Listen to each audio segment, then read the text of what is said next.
You're listening to Have the Nerve, a podcast by Spinal Cord Injuries Australia. I'm Susan Wood. For this episode, we're going to be discussing supports for older Australians with a disability, from the NDIS to my aged care funding. I feel like, for the most part, we know what the NDIS is, but for those who may be unfamiliar, here's a bit of a background.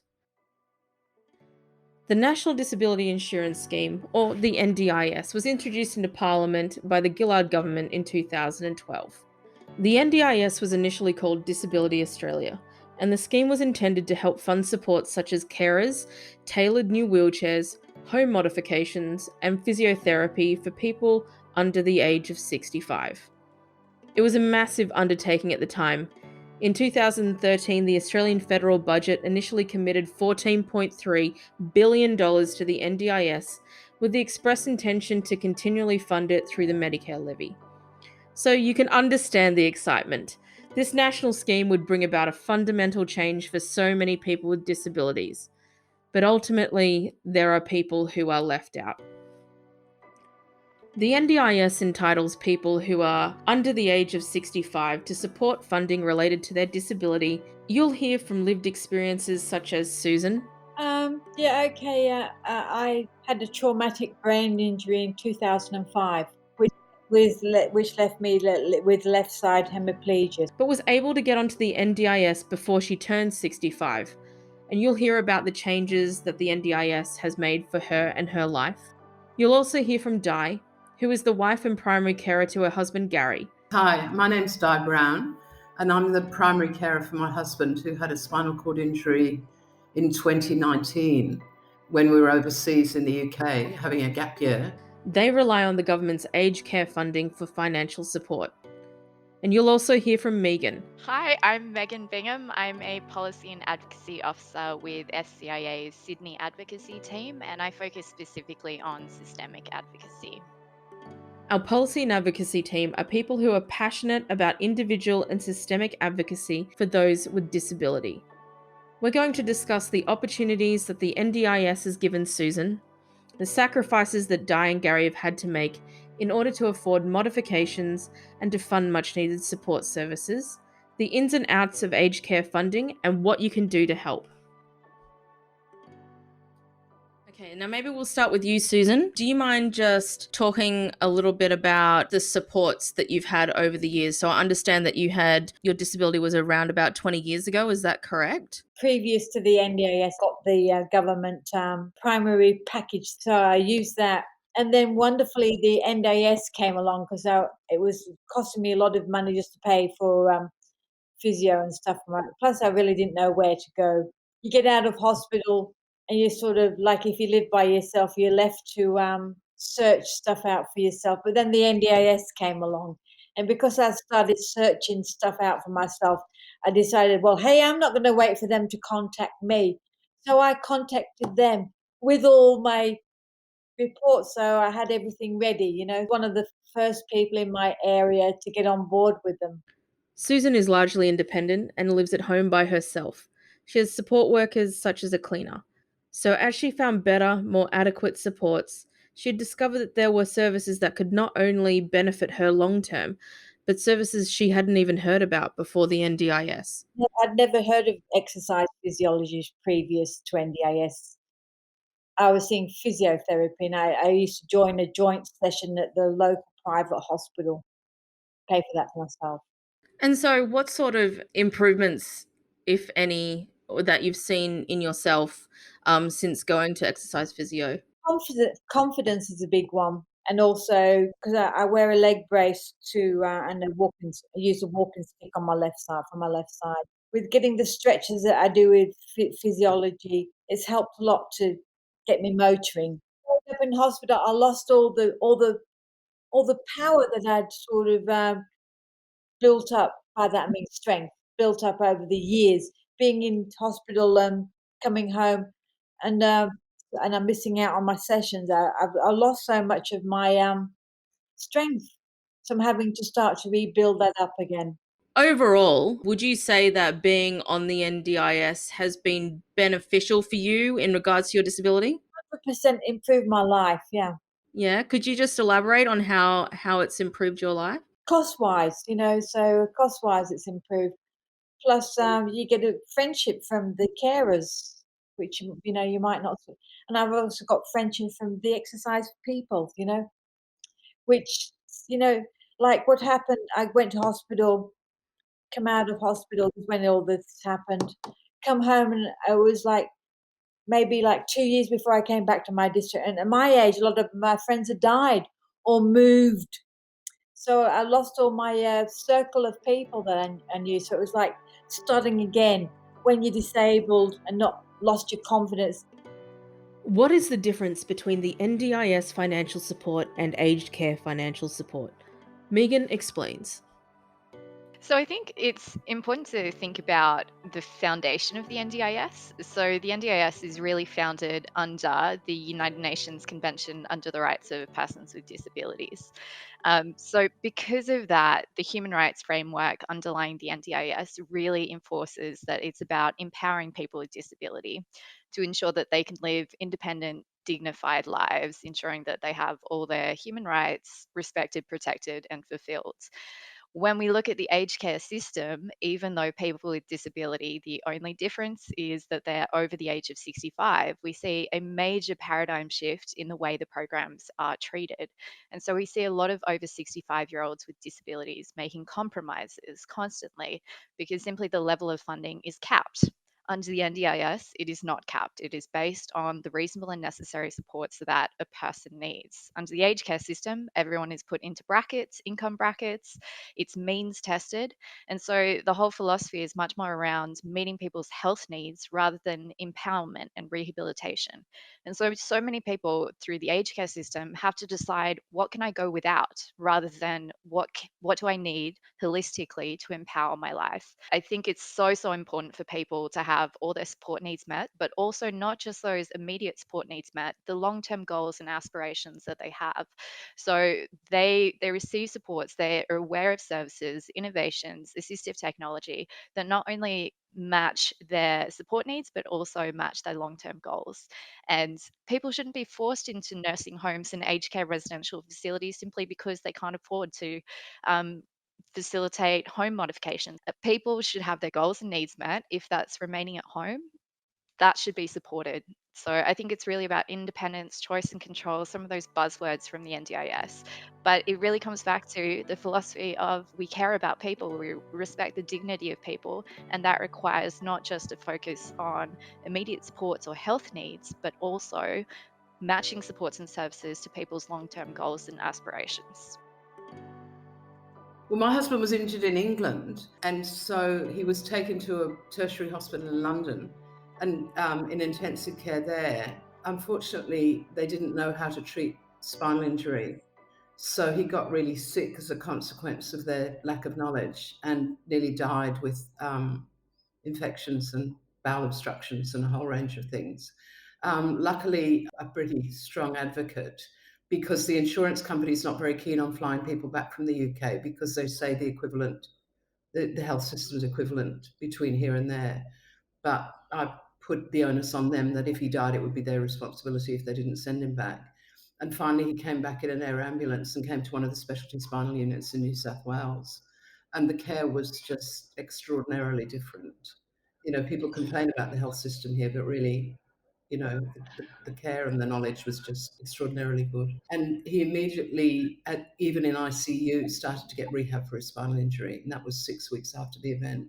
Whereas in the UK, he'd had no physio or anything. So he was in the spinal unit for 7 months for acute care and then rehab. I'm a registered nurse by background, so I'm sort of familiar with the system, so able to advocate probably more than a lot of other people can.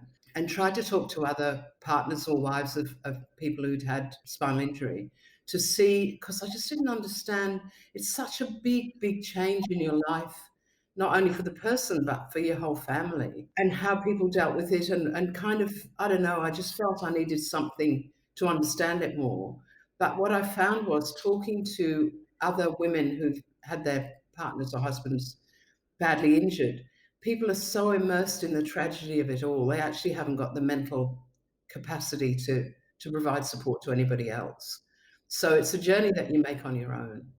Funding for over 65s, with or without a disability, is a huge factor when we look at the policy implications of Australia's future. So, the Treasury recently released its intergenerational report, and it's very clear we have an aging population. So the majority of Australians, when they age, would like to age actively at home. When we look at policy, we need to ensure that that is the crux of how we centre our aged care system and disability supports programs, ensuring that people are able to stay at home in whatever circumstances they face, whether they acquire a disability or not. When we look at the current aged care system, it is a little bit too all over the place. To explain it briefly, there are various levels of CAP supports that people can get. You can currently get entry level care and support via the Commonwealth Home Support Program. If you require higher support needs, you can get supports via a home care package through complex in home care and support. And then if you go to the highest level of supports, you will be entering residential aged care and receive 24-hour care and support. The aged care system also has other programs, such as the transitional care program, which assists people when they are discharged from hospital for a period of up to 12 weeks, potentially, with home supports to allow them to return home. But in those transitional care package, the services on offer do not extend to home modifications and the required needs that a lot of people have on returning home from hospital stays. Social worker was good, and she was available, but it's, when you haven't been, when you're not immersed in it, then it's a theoretical understanding rather than a in-depth understanding. But it was really lonely, and I hadn't really heard anybody kind of talk about that, and the kind of grief of just your life change is a process you have to go through, and was a process for Gary, of course. Then during the stay, we had to find out, how to manage when we got home, and COVID was a big sort of overlying influence in the end. But even his electric wheelchair, there was doubt about whether or not he'd get his electric wheelchair funded, and whether or not we'd have to get a second-hand one because we were on an aged care package and he wasn't as bad as, I don't know, somebody else. He had C4-5 fractures, so it was pretty bad, although it was incomplete. And when he was first injured, he couldn't move anything. But by the time he left hospital, he could actually stand up. So we did get a new wheelchair because the OT advocated for us, and we got one. But then when it came to doing our house renovations, we got a guy who could get 15,000 on the aged care package. Total, that's it for the renovations. He came, and we live in a unit. Luckily, the doors and everything are quite wide, but we were looking at what needed to be done, and we didn't know at that stage quite what he'd be able to do. So we were getting quotes for like getting down the stairs in the garden, getting a ramp and things at the front door. Well, the quote just for the ramp to get down into the garden was $15,000. The quote for the outside ramp was $150,000. And then we had to get the bathrooms redone, which the $15,000 was supposed to help cover as well. So in the end, we just didn't bother. I'm still waiting for the quote for the bathroom, but we paid $80,000 to get up. We got 2 bathrooms done, and we took money out of super, and we borrowed money from one of my sons to get it done. Because by the time it was time for Gary to come home, COVID was, hitting us, and there was a lot of pressure for immediate discharge. So it wasn't, we didn't have any kind of luxury. And then of course, we didn't get the front door or anything done. We've worked our way around that. For those who acquire a disability are facing discharge from hospital, if they do not have accessible housing and they're facing tens of thousands of dollars in costs of home modifications, often there is very little choice if you don't have sufficient self funding than to go into residential aged care, either temporarily or permanently. This is a really major concern, particularly for those with high disability support needs. So we often hear stories about people staying in a manual chair for 7, 8 hours straight because there isn't the staff to take them out. It really is an insufficient system when compared to the NDIS and other programs. And ultimately, it really just reflects the inherent discrimination against over 65-year-olds. So this is something we really need to re-examine and restructure. The amount of care that people receive shouldn't be based on a compromise system where people have to decide what they're going to do without simply because they can't self-fund the gaps. Gary was self-catheterizing 4 or 5 times a day when we came home, and each catheter is $5 each. So what we got from Enable was 470 catheters. Well, that was like 12 weeks or less than 12 weeks. So we had to fund the rest. We had the choice of using the less good ones. These are, really good that people on NDIS are getting. And, I mean, the risk of urinary tract infection and the risk of illness and the risk, the risks of all those things. I don't know why everybody doesn't get them. There was a guy in hospital with Gary who was a pensioner he was isolated with COVID, and I didn't know till afterwards, he couldn't afford to hire the TV because he didn't have any money. And so anyway, so he wouldn't be able to afford it. So the risk for people that are, naive at catheterization, haven't got good hand function, and then they contaminate. So of course we got the top of the range ones for him.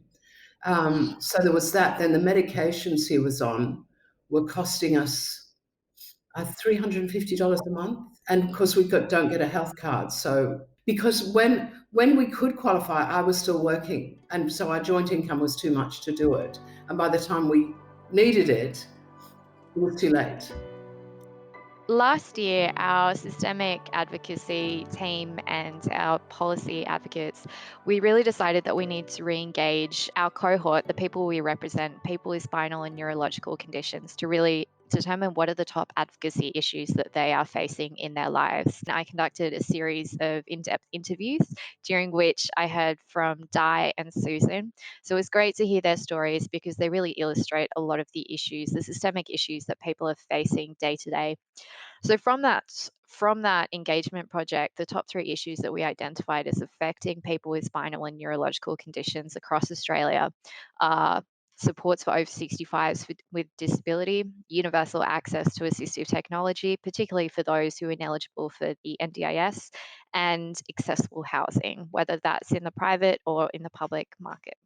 So looking at those issues, supports for over 65s, this also coincided with the findings from the Royal Commission into Aged Care and Quality's findings coming out in March this year that really affirms that the aged care system needs to be restructured, because with an aging population, we need to consider how we support and how we respect and how we maintain the dignity of people as we age, whether it's our own generation, older generation. It affects all of us as carers, as older people, as people with disability. So we need to make sure that we have the right supports in place to ensure that all our human rights are respected. And I think in Di and Susan's situations, neither in the NDIS nor the aged care system are perfect, but we are seeing a major discriminatory gap. And the very fact that the NDIS, the age cutoff of 65, the NDIS Act is exempt from the Age Discrimination Act, seems to say it all for me. Well, I feel blessed that I'm with the NDIS because I was in my 50s when I had the brain injury. So it was lucky, just timing was sort of lucky. People in the 60s often have a stroke, and they're like me. Then there's no help for them because they're too old to get into the NDIS. I mean, I just feel that we're in a very fortunate position. So it's not so tough for me, but I know people, like if you're on an aged care pension, it would be impossible because you can't afford to, people can just manage on what they've got. And if you've got all these other extra expenses that are needed, it's appalling that has to happen. It was like the carers allowance. The carers allowance was $3,500 a year. And it sounds terrible, but I haven't got it because I don't want to get into the hands of Centrelink because of all the other stuff that's happened, but I just don't want to risk it. And we don't need it. But I mean, if you were on an aged care pension, you'd need it. And so there's a whole lot of bureaucratic impediments to you even maximising what is available, which I think are awful and ageist and, but reflective of the society we're in at the moment, I think. Well, when I asked about it, they said, "Oh, you can have one or the other. You can't have both because that means you're double dipping." I only asked I asked about it after I came out of hospital, right? So I said, well, I'll stick with the NDIS because the other doesn't give me any therapy. You just have this sort of suspicious, if you apply for something else, they'll knock you off. So I was thinking, oh, I'll stay on the disability, so I won't worry about the travel allowance in case I get knocked off the NDIS. But then I found out that I wouldn't get knocked off. So, Megan, a lot of people might be confused and they might think that you need to have either one or the other. That's simply not the case, right? So I think it's an interesting one. I think it's such a mammoth system, and there are so many different programs, and it's just so overwhelming. And I mean, I work in this space, but it's very, very difficult to understand all the streams and what people are eligible for. And if I receive those supports, am I disqualified from that and this kind of thing? So it's a really, really confusing system. And so for a lot of people, trying to navigate this is huge. I've heard stories of people not even being aware that they're eligible for the carers allowance. And so without that income stream, again, their force or their self-funding is increased. But in some, so there's just this massive information gap and misinformation that goes on as well. So as Susan was explaining, there was a lot of confusion between if I have an NDIS plan, am I eligible still for the age pension, and can I still get supports through the aged care system? So it's a really, really confusing system.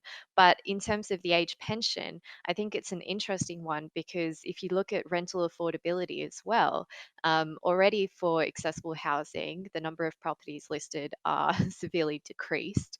Um, and then when you look for an accessible property, if you're on the age pension, it is often l- impossible if you look at Sydney and the Greater Illawarra region. I think it's something like less than 1% of properties are actually affordable for people on the age pension.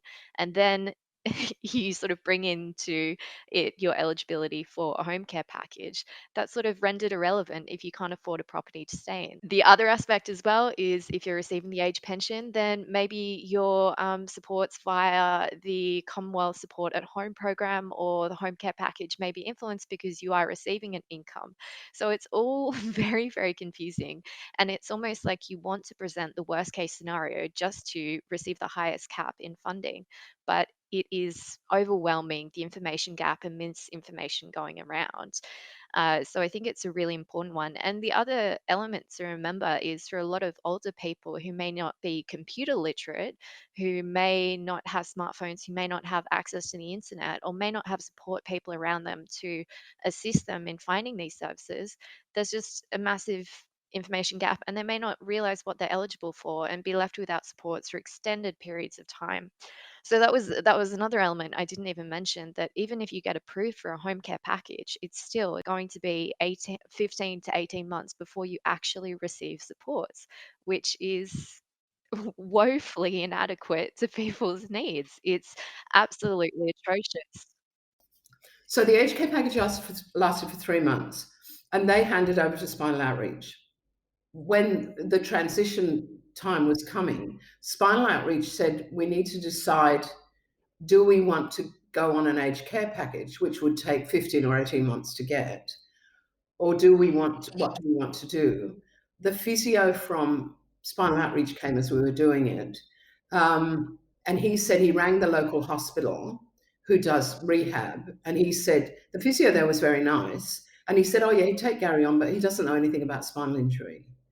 So if we had no money, that was where Gary would go, to a place that doesn't know anything about spinal injury, and probably only for a limited time. It's irritating because I rang up in Able, New South Wales, and I rang up because one of the things that Gary was prescribed was pull-up pants, like those incontinence pants.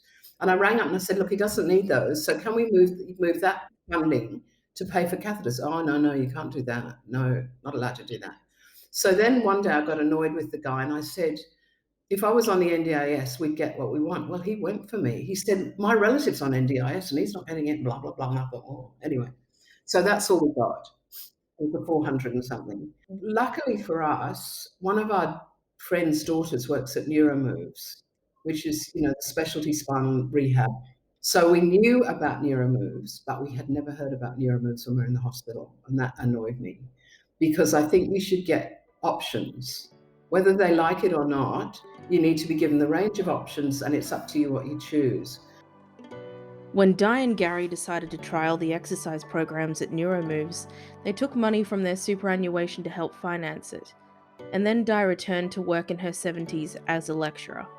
Exercise physiology and physiotherapy services such as these are funded through the NDIS. These services can become costly and, although the benefits are obvious, can be unattainable for somebody over 65 who relies on government support such as the pension. But the change, it's just amazingly fantastic. Because people say things like, oh, 2 years after your injury, nothing improves. And whereas they're much more goal focused and much more, what do you want to achieve? So I reckon that's about $30,000 a year. So I'm really fortunate because I was still registered. So I've gone back to work. I'm actually working 4 days a week now. So we feel like we've got a future together. Like Gary's got a future, because it was interesting what Susan said about being deconditioned, because he was part of a research project looking at hand function and robotics. But he dropped back to two days a week for 1 hour, and he deconditioned in that month. Whereas now he has 3 sessions a week, 2 of 1.5 and 1 hour. It's just because financially that's all we can afford. He's got his reconditioned again and improving. So it's so worth it. The support needs, particularly for personal daily care, increase over time. And this is why, particularly, the burden on carers, the partners of people with those high support needs, increase over time, and why it's quite a demanding ask for them. Through the aged care system, the Commonwealth Home Support Program, the 5 most common service types are domestic assistance, allied health, transport, home maintenance, and nursing. I think what's interesting there is when you look at those, they're all mainly service based. I think there's not enough focus in the aged care system on how assistive technology or low cost assistive technology could assist older Australians in their daily support needs and improving their independence in living at home.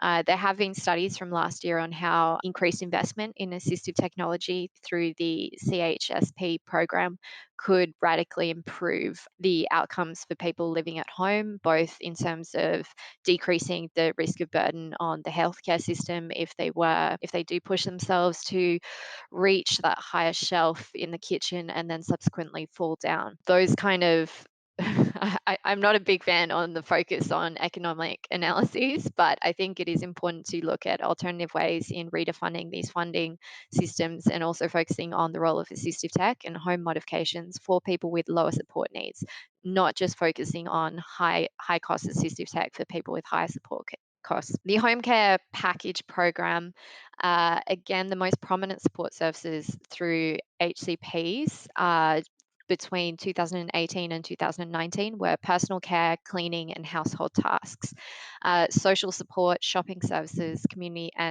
access services. So those supports are relatively similar to the supports that you could get through the NDIS.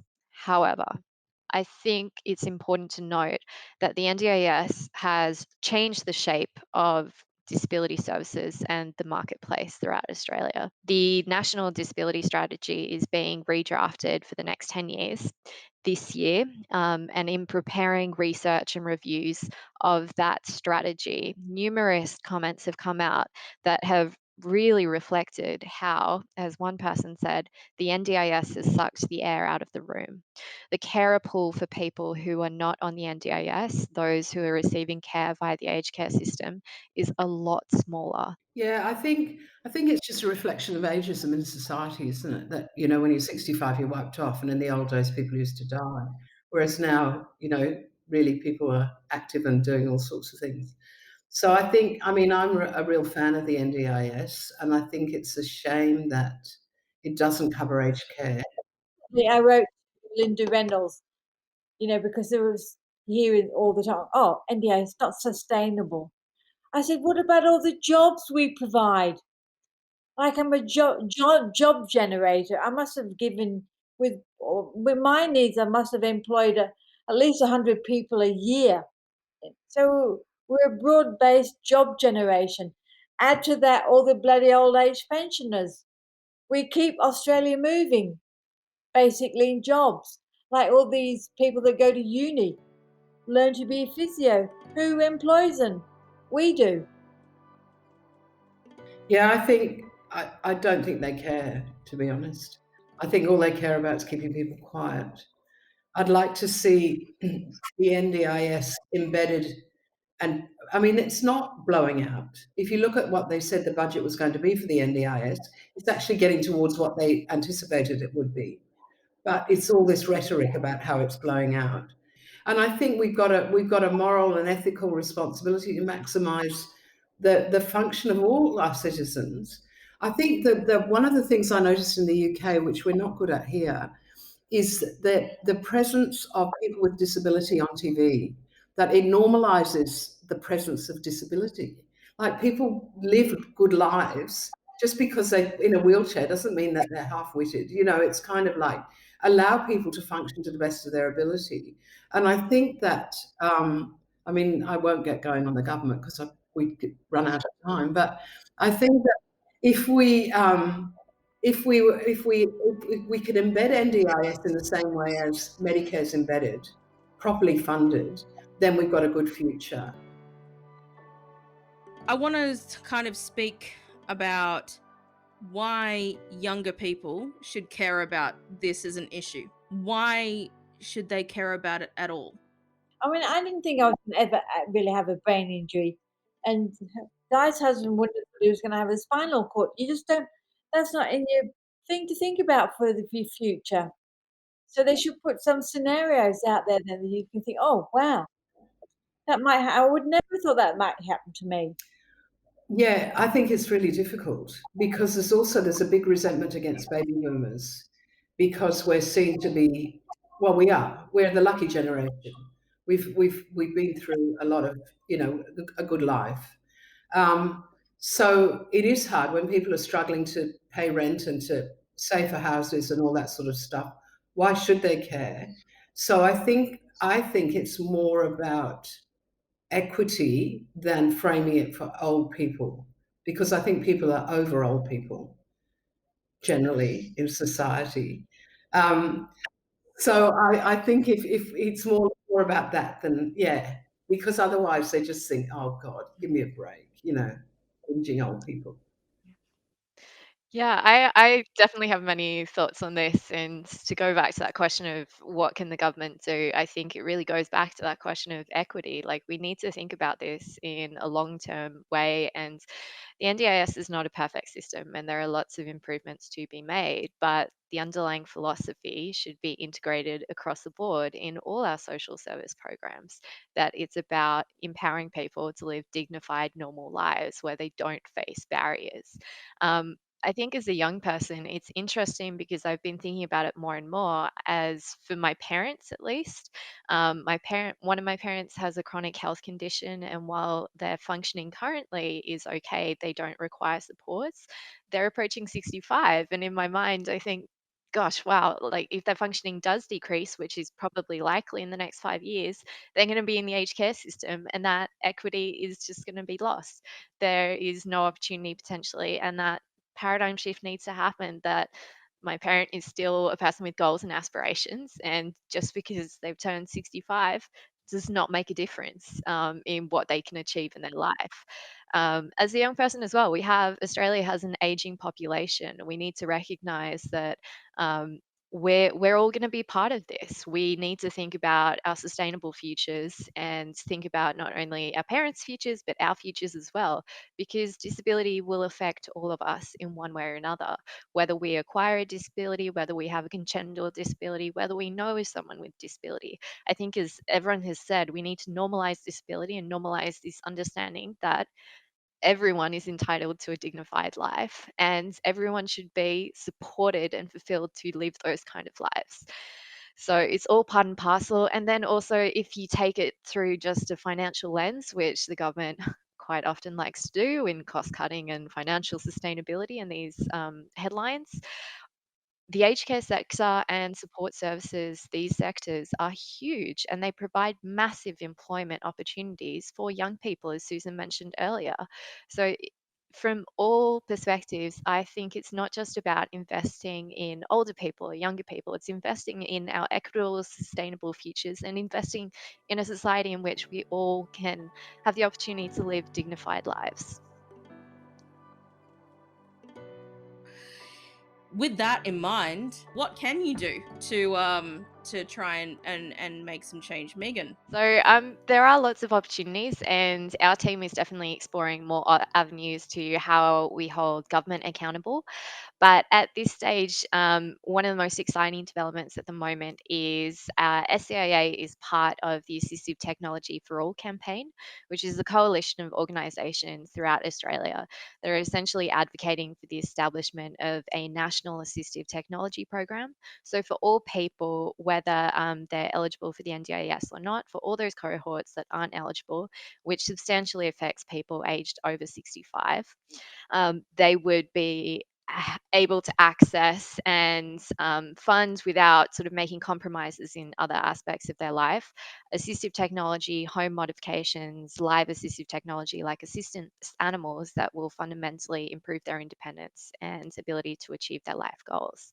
So it's the Assistive Technology for All Alliance, they've launched their major campaign, and currently we're asking Senator Ann Ruston to include a national assistive technology program in the new national disability strategy, which is currently being drafted and which will cover 2020 to 2030. So what we would love is for all people, young, old, middle-aged, whatever you are, to potentially contact your local federal MP, hustle the Senator Ruston, to really include a national equipment scheme or national assistive tech scheme. So hop on the Assistive Tech for All .org.au website and you can find details about how to lobby your local MPs and the actions that you can take, sharing the petition to really get the word around about the significance of establishing a national scheme. But yeah, there is lots of exciting opportunities. We need to improve and ensure that there is a paradigm shift, that we need to ensure that everyone has the supports that they need, holistic supports, that no one is going out, no one is making compromises. You've been listening to Have the Nerve, a podcast by Spinal Cord Injuries Australia. We have so much information we want to share with you. If you'd like to know more about anything we've spoken about, please check the show notes at the bottom of this episode. We also want to hear your stories. If you'd like to share your experiences, head over to our online forum at scia.org.au/forum. If you're listening to this on Apple Podcasts, please consider giving us a 5-star review. Your review will help us get more people to listen to the show. And finally, if you're on social media, why not send us over some love? We're on Facebook, Instagram, Twitter, and LinkedIn. Thank you for listening.